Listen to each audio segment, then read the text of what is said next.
Welcome back, friends, to another episode of Tattoos and Toddlers. Now, here's something I want to tell you about my podcast is I will do whatever I want, whenever I want, with whoever I want on this show. So today I have a very special guest from my Promoting Passion fam. And so I want y'all to welcome in Quinn today. So Quinn, introduce yourself real quick. Hello, all. My name is Quinn Miller, and I am from South Florida, and I'm a high school teacher and also a fine art photographer. And the really cool thing about meeting you, Quinn, was never met you before in my life. You stood up on the stage and told part of your story during the 15-minute storytelling sessions. And I just love the fact when we do this convention, all people we've never met before, we all resonate with each other almost immediately, like immediate family. And I love the fact that I got to know you a little bit over the convention, but also I'm excited to have you on today because we were just talking about before the show started here about the longevity of our careers or the shifts that we take, the different steps that we're taking in our futures. And I kind of want to dive into that with you real fast. We're going to go real deep, real fast, y'all. And then we're going to come back with some tattoo stories. Good. So let's dive into that. What were you thinking about as far as where you want to go next steps? Yeah, so how we were mentioning, like after Promoting Passion, obviously it was such a phenomenal event, especially in such a short, condensed time. Yeah. And so, especially being surrounded by so many like-minded individuals, it was really hard, I guess. Not hard because obviously I enjoy my life, but it was just different. It was almost like when I was in the space of Promoting Passion, I'm like, yeah, this is it. I'm a full-time artist. Here we go. This is the nitty-gritty. And then when I got back, I was like, oh shoot, no, I'm a teacher. I actually have my primary job that I have to focus on now. And I'm like, oh man. So it really got the gears thinking because, I think a lot of times success is measured in different ways per individual, especially in the art world. Yeah. And so I think always measured success as an artist is like, yeah, I got to quit my job, blah, blah, blah, yeah, I got to be a full-time artist. I have to do it. And so we were discussing, we had those one-on-one business meetings. Mm-hmm. And I'm like, I don't know. I don't know if I'm going to be an artist. I always will till my last dying breath. That's it. Quinn Miller, he died an artist. Like that's it. The artist's So, life. yeah. Hashtag artist life. But I was like, you know what? I do enjoy teaching. It really is great. But then again, it kind of all within this past like month or 2 months, I'm like, do I want to be that high school teacher that's there for 35 years? Because I've seen what it does. And so again, we were discussing earlier, I've always been interested. I love learning. Yeah. So I've always thought about getting a master's in art. That just sounds fun. It sounds stressful, but it sounds fun. I have to love make what stuff. our definitions of fun can be completely different. Yeah. I know, teaching. Yeah. Shocker. Yeah. Like I had to do an assignment today for my students, and I always try to like also do the assignment so I can understand what they go through. Aw. I was having a blast. I was like, That's awesome. No, that's like that's yeah, a cute aw. yeah, Like, oh, that's so sweet. yeah. I was like, guys, this is great. And they're like, this is awful. I'm like, oh, it was so cool. So sorry, I digress. So I was thinking about, masters because again, I think for my career, I would love to tell people first and foremost, like, hey, I'm an artist or I'm fine art photographer first, but I also might be a professor at a college on the side, if that makes sense. Instead of the opposite. The story now is I'm a teacher who, does art on the side.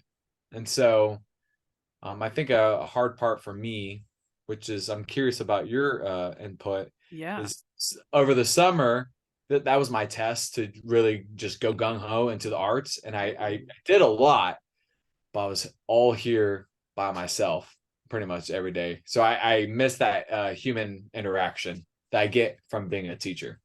Okay, so that's a really great segue into being a business owner, solopreneur, because that is my life. Mhm. in my business. Now some people take the opportunities to grow teams and you have a whole team of coworkers. Yeah. And I've tried to explain this to my husband that you have your 9 to 5 job and you have your set parameters of coworkers and people that you work with. Me, I'm sitting at home alone. Now, Yeah. please, y'all don't feel sorry for me, but I need y'all to understand that it is so lonely sometimes. That's another reason why I made this podcast is because we need to talk about the realities of when we Yeah. pursue our passions, and sometimes you feel very alone. Yeah. And even if you have a great partner, don't get me wrong, Yeah. love the support. Yeah. But when you are alone in your ideas sometimes and your passions and you have to kind of push your own self and be your own cheerleader, it just Yeah. so lonely. So that's kind of my input on that is that the reality is it does get kind of lonely and you are by yourself quite a bit. And I think my generation of coming into the computers and internet world, like we were connected differently back then than we are now. I'm Mhm. kind of glad we're connected all virtually and across the internet, digital worlds, is because I've gotten to meet more friends. That doesn't mean I'm not still here home alone. I'm Yeah. still alone in my office doing my work, pushing myself to other things. But Yeah. that's such a great point of how you're doing things alone sometimes. And then you're around the crowd. Like I don't know where you are on the personality of introvert and extrovert, but I think I'm in between. I'm super extroverted. That's why I got You my need dog. people. Yeah, I need people. Yeah. And I know that I need people of a certain point of time. And then I'm like, okay, I'm done peopling now. And then, and this has come with my age. There's no need to hide that I'm 47. I should know myself a little bit better. Yeah. I've come to the point of not being embarrassed to just walk away and recharge because I'm like, there was times where I thought I was being offensive to my family if I just needed to leave the room because it just got to be too much. And I was like, I can't handle this. It's too much. And it's not because of they were doing something wrong. It's just because that too much peopling means I need to like go unpeople for a while. But Yeah. I I bet. love that you shared that though, because that's a real struggle if for people that are peoplers, Yeah. it's being alone is harder than being around people, right? Yeah. And then all for me personally, all of my photography are friends and family. So I can't just like casually go ask them to model for, like let's say I was the full-time artist. I Yeah. would do self portraits, obviously, but um I can't just be like, hey, I know you're working right now, but can we just take a photo real quick? You know what I mean? So that's another like, oh man. But also like the longevity part, like how you were Yeah. discussing, like for me, I'm again, my work revolves around people. Yeah. And so I'm actually kind of curious. I have no idea. Will my work revolve around my age and all my friends' ages who are we're all in our 30s now? So will all my models be 6-year-old people when I'm 60? Or will I seek, you know what I mean? Like that would be a really I'm sorry, I'm getting crazy now. That would be a really interesting like concept of like my work ages with me, quite literally. It sounds like that it almost sounded like the reverse for a second. The movie, the Curious Case of Benjamin Button, where he Yeah, was like bored yeah, and then yeah. it was reverse. It was like, Mhm. oh, so if I'm in my 60s and I'm doing this at this, with Yeah, this age group or whatever. And yeah, it's very fascinating to me because as we were starting the call, I was like, I know some amazing industry pros that have been doing this for a really long time. And you know what one of their greatest fears is, which not artists won't have this problem, but some business owners are afraid to be aged out of their own career, right? fair. And I don't know if teachers are in that vein, but I feel like that's a real thing that pops up for some people that they're in their career thinking, am I just too old to be doing this anymore? Yeah, Is it sustainable for my future? And I think one thing that you and I could probably agree on is that we have the opportunity to make some choices yeah, in this path and we can make an assessment if we have the time and if we have the means to yeah, decide where do we want to go with our life. yeah, And I know that mine has changed and shifted a lot. I never thought I'd be doing photography as a career. I didn't even know it was a thing 18 years ago.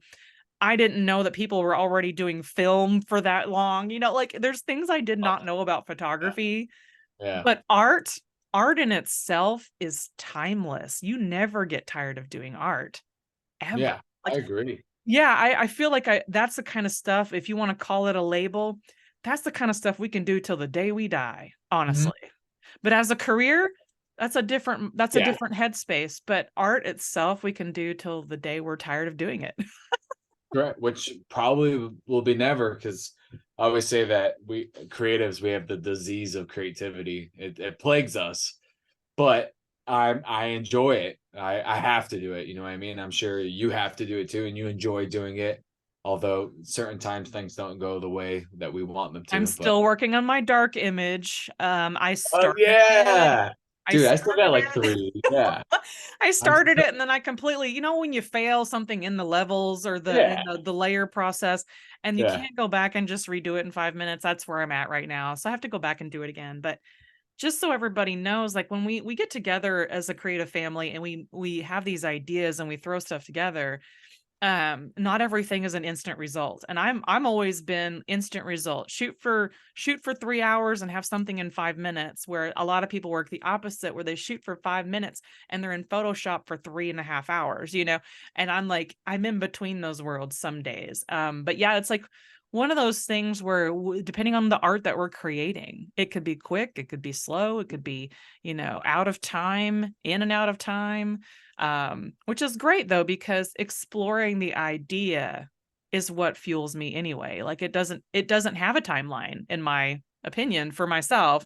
When I create a piece, not everything has a timeline. Correct.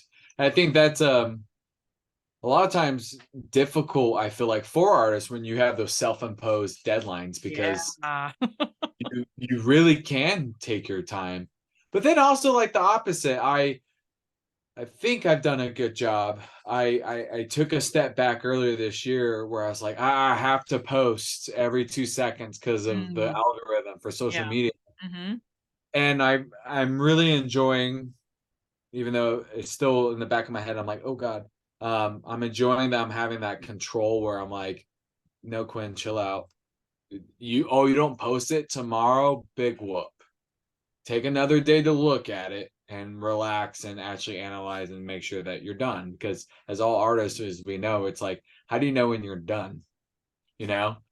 Because you can always do more, right? In theory. Always. We can always come up Yeah. with 5 to 10 more things. And Oh yeah. every time I do No. a piece, or I Yeah. set up for an event, right? Like I don't know about you, Yeah. but you had a lot of shows happen recently too. Yeah. You have to pick the images, print the Yes. images, probably frame the images, and then somebody or you is hanging it up on a wall somewhere. All those frames that I overbought. I bought too many because I didn't plan well. Yeah, but it's one of So, those things where, and I was gonna maybe touch on that just for a second about where you are right now. You just had, I forget how many, it felt like 2 or 3 shows in a row. Did you have like 2 or 3 in a row, or am I just imagining things? yes. So I just had a solo exhibition last Friday at the Cape Coral Art Center, which was fantastic. I'm super happy, privileged, whatever you want to call it. I'm stoked. It was also really exciting for me because a lot of people there I didn't know. So Yeah. I have amazing people in my life, but it was really cool seeing people who really just I had no idea who they were, and I'm like, hey, it's me. Thanks for being here. You know what I mean? You're collecting Um, new people. yeah, yeah, right. Yeah, I need models. So anyway, I that summer I told you about, I was really trying to challenge myself. So I can't speak for every artist, but I've been creating since middle school Mm. photography. And so, yeah, you saw the cringe photos of me in high school. I love it. So, like, I was always going to create it. And it wasn't until COVID where someone finally bullied me and they're like, why aren't you just like sharing your art besides like my personal Facebook page where my Yeah, mom was yeah, like, yeah. proud of you, son. Um, so I was like, okay. And so what I was saying is that I know a lot of times when people are starting out with art, they have to build like their portfolio. Whereas like again, I have over, oh gosh, maybe this isn't impressive. I don't know. To me, it's impressive, I guess. Over 200 photos that I have had and still are creating. So I'm just like, screw it, let's do it. So over the summer, that same website for photographersonly.com that I keep Mhm. plugging, I swear it's not a sponsorship. I literally went through, and yeah, that's how I landed the show in Italy that's premiering next week. Yes. The Scotland show I just posted, and I over Thanksgiving I find out if I am a finalist in the Waterford Film Festival in Ireland. Oh my gosh, that's fantastic. That's I like we're recording this the week before Thanksgiving, y'all. So we're oh gonna do a follow-up, I think. yeah, yeah. So it's because I am lucky to be a teacher and I had that entire summer off. So again, time management, self-imposed deadlines, so like how we're discussing, It's kind of, in that respect, it's also seasonal too. Like, I work in weddings, so they're very seasonal. yeah, So I have a clump of months I'll be working jobs, and then I have several months where I'll be working on the marketing and then promoting the weddings or jobs I've already done, which is the same as the art world. You're putting your art out into the world in seasons, yeah, or you're creating in seasons. So yeah, it sounds like, I mean, you have a very blatant, you're on this many months and you're off this many months. yeah. So you almost, I mean, how many years would you say you've been doing this now? Like, or do you have this seasonal aspect of that you've been working on, In like during terms the of, summer? During the oh, summer, like no, this is the first summer I first like summer, you got to pushed just myself. leap out and do it, huh? Yeah, yeah. Seriously, this was like not a test, but I was like, all right, Quinn, are you actually motivated to do something? So yeah, oh gosh, my office is a mess, but I like it's a chalkboard wall, and I have a giant list. Yeah, and That's that awesome though. Like I still haven't hung up my whiteboard from COVID pandemic times. What is it? We're now in year 3. And I have it propped up over here, but honestly, I have a lot of art in my office that really inspires me oh, that's that awesome. at some point in my lifetime I created a piece that was so personal that it needed to hang on my wall. That's And I awesome. think I think you probably also resonate with that too, is that sometimes our work is very, very personal, and it's also a good reminder of where we've come from or where we might be going. Yeah, that's beautifully said. Yeah. I agree. Yeah, yeah, One of my pieces reminds me that everything is connected. And I think that's a really great reminder to always have is, for me, this was a vision given to me a long time ago, way before I was married for 12 years, before we had kids or whatever. But it's like everything had a connector and everything was together. And at the very top of the string, it's a bow. It's not locked into a knot. So at any point, I could extend that's the beautiful. path, I guess you could say. Yeah, But what it reminds me of is, no, you're not just starting and stopping projects. You're actually, all of it works together. Like, yeah, okay, so I'm doing weddings, I'm doing art, and I'm doing speaking, and I'm doing podcasting. It all works together because it's all connected. And I think it's all centered around connection. And I think that's what I love about our topic today, is just the fact that we connected at a convention that is centered yeah, around other artists pursuing their art, whatever it is inside of themselves that they need to talk about or share. And it all connects with other people that then tell their story, or they feel confident to share their voice, that kind of a thing. yeah, yeah. Beautifully said. I Yeah. agree with it. So is there anything else we want to visit on this topic of the future of, any fears or worries that we want to dispel today when you're on the journey, you being 31, me being 47, and I meet people in their 60s and 70s that say we don't care anymore, we're at that age, we just don't care. I was like, man, I'd love to be in that space. Yeah, So what do you think we should leave people with today as far as the journey goes? I think taking the journey. I would Mhm. hate to ever have that moment of what if. And Yeah. as a high school teacher, I know easier said than done, Yeah. but I've always been a big proponent of like do what you love. And so it kills me when I have a lot of my phenomenal art students who are like, I am not going to pursue art because it doesn't make money or something along those lines. Yeah. And it kills me, and I understand the stigma with art, but if anyone was listening, I think you are the only person that's going to live your life. So why allow others to dictate what you do with it if it's in your capacity, right? Yeah. And you know what? For me, I did the 9 to 5 job in art on the side. There's just as much pleasure in that as there Hmm. is doing it full time, honestly.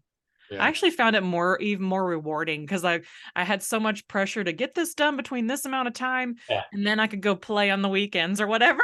Yeah. That sounds very reminiscent of what I'm doing now. So Yeah, because that's kind of how you have to squeeze it in. And yeah. when for me, going back to the parenting aspect, when Mm, I had very, very limited time with my baby, tiny baby, taking naps for maybe 2 hours, guess what I was doing for two yeah. hours?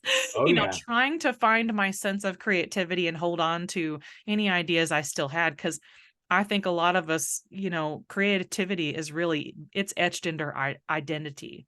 Like we Yeah. almost, like you were saying, we have to do it. We're Yeah. compelled. My friend she loved to use the word compelled. I was like, that is a word I can get behind because it feels Yeah. like it's intense and it's like you have to do it or you're gonna feel like crap if you don't. Correct. Yeah. Which again sounds horrific, It but sounds so dramatic, but that's what it feels yeah, like but it some does. days. It feels, referencing to my speech, which we won't do the whole thing, but that year and a Yes. half, Yes. my God, that first artwork I made after that slump was so freaking cathartic. It was just, oh, it was so good. So yeah, it's a healthy high, if that makes sense. It's Like, totally, yeah, totally, totally a healthy high. yeah, Absolutely. a healthy high. Yeah. So, But yeah, um, I love what you said. Your first line of what you said was just take the journey because there's a lot of people, and I'm sure you see this also, like you just said. There's people that never get on the path at all. They never let themselves go there and or even explore possibilities. And I think those of us that get the opportunity and take that chance, I think there's something very awesome about that. There's something very powerful about it, and it's a part of who we are. yeah, It's totally a part of who we are. And so everybody listening, just take a note from this episode about just get on the journey. You never yeah, know what you're going to find. I liken my life right now to Indiana Jones leaping from the lion's head, honestly. I'm like, okay, there's a path, but where is it? you yeah, know exactly. it's And going to sometimes, reveal itself. It's going to yeah, reveal itself to you. yeah, sometimes you have to forge it. Or like the other thing is like obviously if we're doing this metaphorical thing, Absolutely. I love uh movies, obviously. yeah, everyone's path, maybe some people in their journeys they have a vehicle, maybe you have to go on foot. And maybe that means you go through that journey slower, but you get to observe. And then those other people might get there faster, but they missed a lot of the small details along the way. So, Very well said. I love that. I love anything visual that helps me determine my own path and where I'm at on the path. And I love that we had this discussion about that today. And mhm. so what we're going to leave you with today in the second part of our discussion is I want to hear some of these tattoo stories that you've been holding out on here. So You, please do explain to me at least one of your tattoo stories. I got to hear it. so here, I'll just preface this. So I have three tattoos. And so I used to be in a metal band, like Oh, I was a screamer. oh And man. so, in the grand scheme of like friend group and family, everyone was like, "Yeah, Quinn's gonna be the one that gets a tattoo," and I didn't. I was like, I guess the fear of permanence. Maybe it's like commitment issues. It Who is a knows? commitment.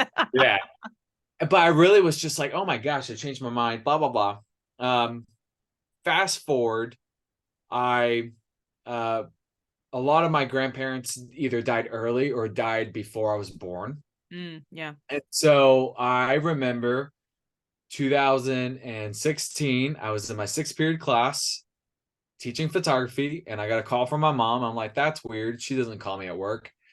And she was like, hey, grandma died. And so, blah, blah, blah, meltdown, all that good stuff. And so, obviously, my last grandparent passed away. Mm-hmm. And I don't know about you, but for me, that did something. Like, I officially have no grandparents. It's such a Yeah. weird Mm-hmm. erasure. So, funeral happens, blah, blah, blah. And so my grandma was so organized. And so funny enough, this isn't from my grandma, but it's her daughter, my aunt. She would make us handmade cards. Oh, Oh, and that's not just any card, y'all. yeah. So That's an art. That's a piece of art right there. it's a yeah. So she had like the OG cricket. And so Oh, she would make like, I don't know what she would do. She would basically make us Easter cards, Valentine's Day cards, all the grandkids, everyone. But she did them like the beginning of the year, and then she would just have them made. Well, my grandma being the crazy lady she was, she died right before Easter. mm, And so a really crazy surreal moment was coming home and I got a letter in the mail from my grandma who was dead at this point. And that was just like a freaky like thing, right? You're like, whoa, why am I getting like we cleared out the house, everything. Somehow she did something. And so my grandma, from old Italian woman, her love language was not saying I love you. It wasn't even really physical language. She bought stuff. She was just like or she would force us to eat. She'd be like, here's yes. pasta. There's your love I language. made this for you. You're gonna enjoy it. So, but I kid you not, in the card, in her cards, she never said this. She just put grandma. And Oh, this card, her last card she gave to me, she put love you. oh, And destroyed me. So I was like, oh, that's it. That's what I'm gonna do. So my personal journey with tattoos are to remember my loved ones. And oh. so I joke around and say, I'm happy I only have 3. You might be thinking, Quinn, why do you have 3 and not 4? Well, my 4th grandparent, I never met him because he passed away. Yeah. So I do have the love grandma right Oh, here. So that was my first one. that's amazing. And then I got one from my grandfather. And then the funny one, so that we can end on a happier note. I got all my best friend used to live in Louisiana, and this is where I went and got all 3 of my tattoo shops. Again, South Florida. He lived Yeah. in Baton Rouge. And he was like, hey, I'm gonna go get a haircut. When you're done getting your most recent tattoo, which is this big boy, Mm-hmm. uh, he was like, hey, come find me at this address. So I get the tattoo. 4 hours. I was like, this is it. I'm done with This is tattoos. not a small one. Yeah. Yeah, it's a big one. Holy And crap. full color highlights, shadows, everything. Yes. So for my Mima. And then so I'm like, okay, cool, tattoo, I'm like, cool, drinking water. Let me go find this place. I was wearing a white shirt. And so I go find this barber shop, but didn't know it was actually his. So I'm opening the barber shop and I'm looking dazed. And my best friend's name is, we call him Bubba. Everyone knows him by Bubba. Yeah. But his real name is Carlton. So the barber doesn't know his real name is his nickname was Bubba. He just go Carlton. I'm like, is there a Bubba in here? And the look of panic on these people's faces, in hindsight, was hysterical because you could see the woman were like, oh my God. And she's like, are you okay or whatever? I'm like, no, I'm just a little lost. I realize my tattoo is very close to like, I'm gonna be my nipple, but I bled specifically Oh through my the God. shirt. It looked like I got shot. Oh my God. And so they're like, oh my God, you're shot. And then my friend Bubba finally saw me. He's like, dude, what happened to your shirt? I'm like, oh, shoot. So it looked like I got shot. So that was a funny story. Not for the That barber. is the most bizarre thing I've heard yet. This is great. So they're like, this dude. And I was lost and it was bright. And I was like, oh man, yeah. You know what's funny? I don't need to tell my tattoo story. Y'all know I went to Vegas and I got the little alien ship. But what I didn't tell you is that my friend Kristen said, hey, I'm going to get a cab and I'll be wearing a bright pink jacket. Okay. And I was like, cool. And y'all know I have the bright pink hair. I'm very easy to spot, but I completely go blind when I'm trying to look for my friends and they tell me what they're wearing or what they look like.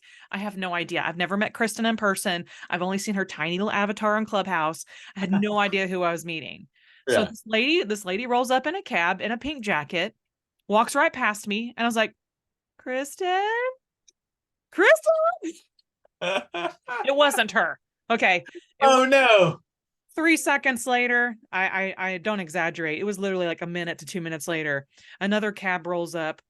A lady gets out in a bright pink jacket and says, Oh, okay. and I said I That, was totally yelling at somebody else, thinking it was you. You just totally yeah. missed me.